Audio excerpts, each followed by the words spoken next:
So Peter, let's do what we did today with yesterday with Emanuele. So since we have this big iPhone and it's not used for most of the time, let's use it. And so I'm gonna ask you to tell us like what is your favorite iPhone application, and what is the one you developed that you like the most. So Sure. okay, let's start with any of them. Okay. Well, here's just a few of them. I've got a couple more than this on the site. Okay. But one of the more elaborate programs really was one I did for TVNZ. They're the biggest broadcaster around New Zealand. Okay. And they're and so there's a sort of a site to complement. They put out a new website, and they wanted an iPhone application to go with it. Okay. And it's some work I did with a big advertising company over there, and they did some of the design, and we did all the iPhone side of things. So it does things like weather. So you can see back at home. Hi, Gina. Back at home, they had a hot day, 28 degrees. Okay. Feel like the weatherman.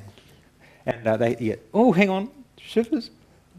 Okay, there's a bit of a lag before this thing updates. Okay. Hang on. And now it'll come right. So it does things like the weather, and it does things like the TV schedule guide. So you can go in and you can see what's happening with the thing, with upcoming programs. It's got it shows them podcasts. These are sort of like little video snippets that they have of different things. I won't do one now, but it streams video live. It looks really quite cool. And the thing that, this is one of these programs that it was neat to be part of writing it, because it's something I use every day. Okay. It's the first thing in the morning. It's much easier than using the website.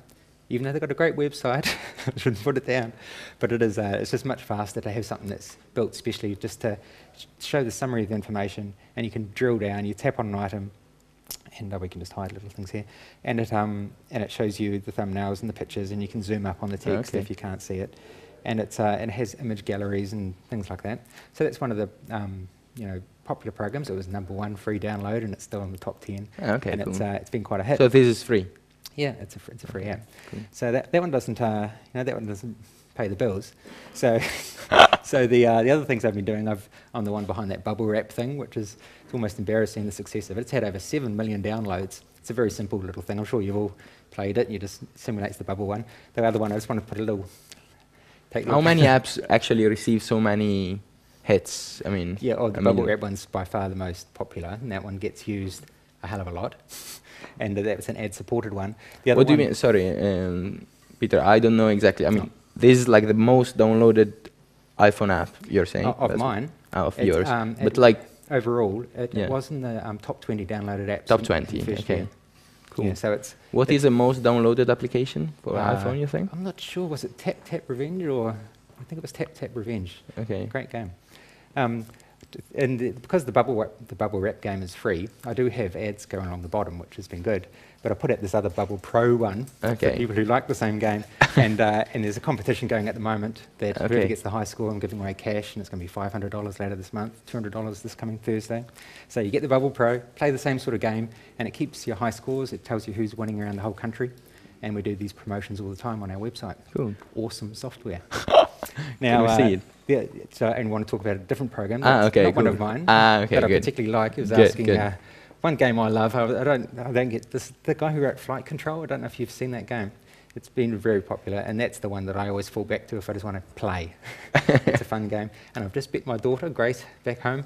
She's had the high score in the family, and I just bet her a couple of nights ago. I've got 298. So that's the thing to beat. So that was my little blurb. Can we see it? Oh, okay. Yeah. Now it's going to go sideways. Do you want to just pick up the other end? No. But I don't. You might be able to. You should be able to see it. It's got some cutesy little old-time music. Otherwise, we can just watch it here. Oh yeah. Okay. So here's this. Does it come out on camera? Yeah. So you got this. The idea is you've got a runway. I've got runways here. You just direct the planes to run to the different things, and you can sort of set them on any kind of route you like.